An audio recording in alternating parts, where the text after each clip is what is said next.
नमस्कार सभी को। आज विज्ञान का टॉपिक लिया। विज्ञान का हमारा टॉपिक नहीं है, लेकिन पढ़ाई करते हैं तो उसमें सारे सब्जेक्ट कॉमन है और वो सभी के लिए। आजकल तो एग्ज़ाम की लॉकडाउन के चक्कर में एग्ज़ाम की डेट आई नहीं है, तो बच्चे पढ़ते रहते हैं। वैसे हमारा सब्जेक्ट तो आर्ट्स है, तो आर्ट्स में सब्जेक्टों की सभी की जानकारियाँ। आपको किसी सब्जेक्ट से रिलेटेड कुछ जानकारी पूछनी हो तो कमेंट बॉक्स में आप अपने क्वेश्चन दीजिए, बताइए, हम उसका सॉल्यूशन अवश्य देखेंगे अगर आता है तो, क्योंकि बहुत कुछ तो आता है और बहुत कुछ नहीं भी आता है, इसलिए चलो बढ़ते हैं। ये कुछ क्वेश्चन अच्छे लगे थे तो आप लोगों के सामने प्रस्तुत करते हैं। आज हम डिटेल में आपको बताएंगे, क्योंकि शॉर्ट में बताते हैं तो उसमें ऐसा लगता है कि बच्चों को समझ में ही नहीं आता, इसलिए थोड़ा डिटेल में चलते हैं। लिया है विज्ञान।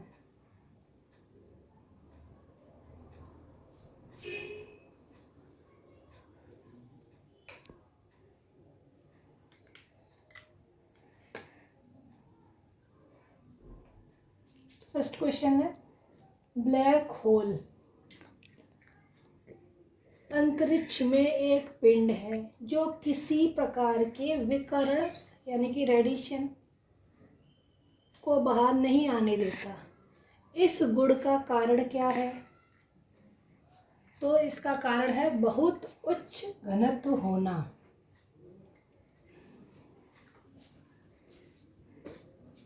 बहुत उच्च घनत्व का होना। अब घनत्व का ज़्यादा होना है, ये जानकारी हमको सबसे पहले किसने दी है? तो हम बता दें, ब्लैक होल शब्द का प्रयोग सर्वप्रथम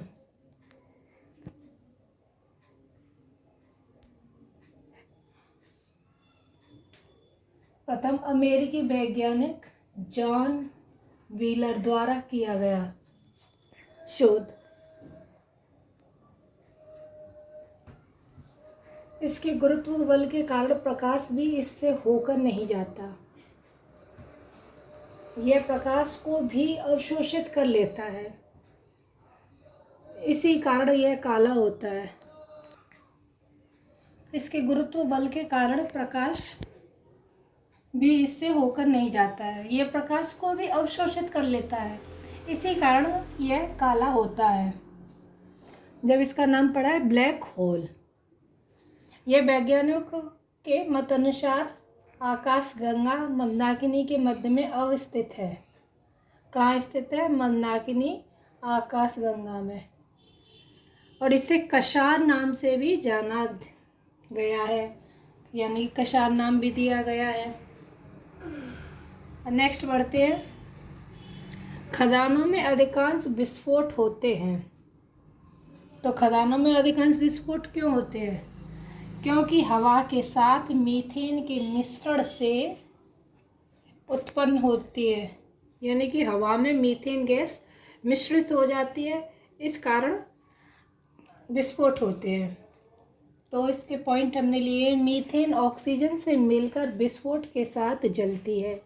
मीथेन ऑक्सीजन से मिलकर विस्फोट के साथ जलती है। अब सिलिका जेल है से भारी एक छोटी थैली गोलियों की या चूर्ण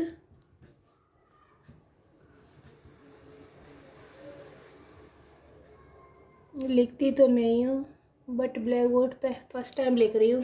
बीएड वगैरह तो की नहीं है जो एक्सपीरियंस हो, ना कहीं टीचिंग के लिए गए, तो फर्स्ट टाइम मैं पढ़ाने की कोशिश की जा रही है, इसलिए थोड़ा बहुत मिस्टेक हो जाती है, तो उसको इग्नोर कर दीजिए। बढ़ते हैं। सिलिका जेल से भारी एक छोटी थैली गोलियों की या चूर्ण रूप से औषधि की बोतलों में अक्सर पाई जाती है, क्योंकि सिलिका जेल, ये क्वेश्चन ही है तो, सिलिका जेल बोतलों के अंदर क्यों पाया जाता है? औषधि की बोतलों में उपस्थित नमी को अवशोषित कर लेती है। जो बोतल के अंदर दवाइयाँ होती हैं तो उसमें नमी नहीं आने देती है, इसीलिए हम सिलिका जेल का प्रयोग करते हैं। एक बार मैं लिख देती हूँ। को अवशोषित कर लेती है, क्योंकि डिब्बाबंद दवाइयाँ और डिब्बा खुलने के बाद नमी सोखकर टूटने लगती है, अतः दवाइयाँ नमी को सोखकर टूटने लगती हैं। तो डिब्बा बंद दवाइयाँ और डिब्बा खुलने के बाद, अतः दवाइयों को सुरक्षित रखने के लिए सिलिका जेल को डिब्बों में रख दिया जाता है, ताकि नमी सोखकर दवाओं को नष्ट होने से बचा सके। मेन रीज़न तो यही है कि नष्ट होने से बचा सके। डिटेल में इसलिए दिया है कि ऐसे समझ में नहीं आता, तो एक बार पढ़ने पर ही अच्छे से दिमाग में बैठ जाए। अब प्रतिदीप्त नलिकाओं के साथ चोक असंजित होता है। चोक कुंडली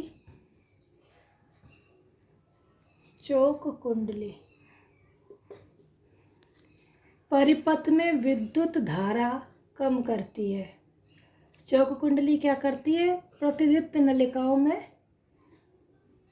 चोक असंजित होती है तो परिपथ में विद्युत धारा कम करती है। घरों में अधिकतर 220 वोल्टेज 50S2 विद्युत आपूर्ति की जाती है। यदि ऐसे स्रोत को सीधे प्रतिदीप्ति नलिका, पारे की वाष्प नलिका, इसको पारे की वाष्प नलिका के नाम से भी जाना जाता है, जोड़ दिया जाए तो वह खराब हो जाएगी।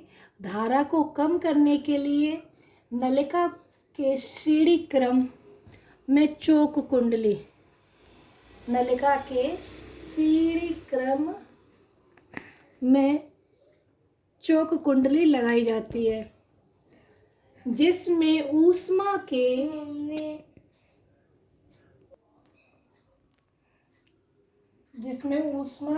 रूप में ऊर्जा हास कम होने के साथ धारा घट जाती है।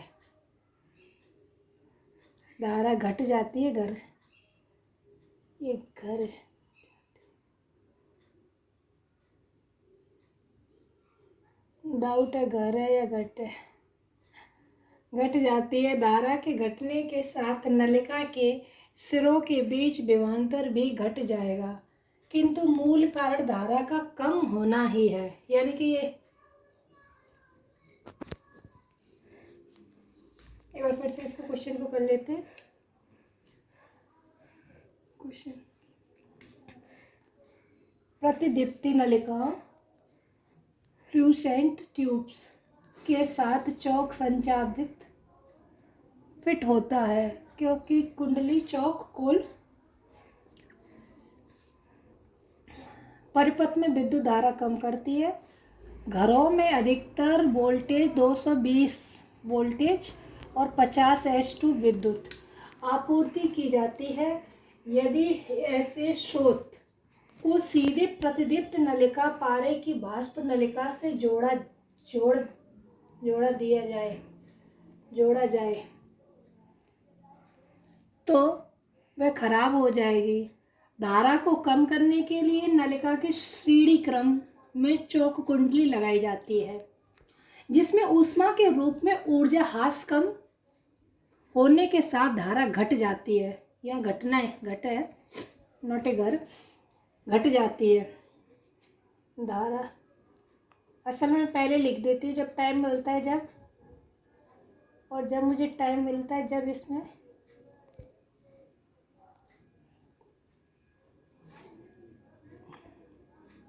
बनाते वीडियो। धारा के घटने के साथ नलिका के सिरों के बीच विभवांतर भी घट